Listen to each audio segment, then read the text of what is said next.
Clive Farrugia, raġel ta' 29 sena minn Bormla, intbat 40 sena ħabs wara li ammetta li qatel lill-eks kunjata tiegħu.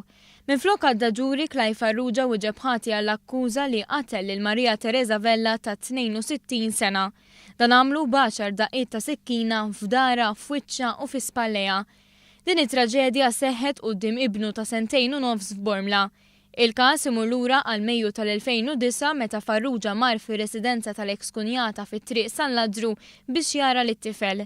Hemm kienet toqgħod ukoll Mary Grace li kienet is-sieħba tiegħu u li minkejja li r-relazzjoni bejniethom kienet spiċċat baqgħa tiegħha fastidju u jippersegwitha.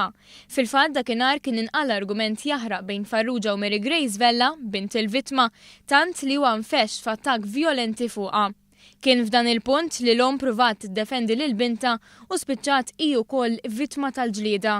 Dakinhar tal-aggressjoni kien hemm ukoll li ben il-vittma Joseph Vella li kien strumentali biex jikkontrolla lill-akkużat.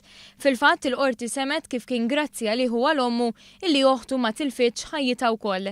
Dakinhar intbagħtu żewġ ambulanzi bl-infermiera u tabib illi taw l-ewwel għajnuna lill-anzjana, iżda hija mietet meta kienet fit-triq ta' lejn l-isptar Mater Dei.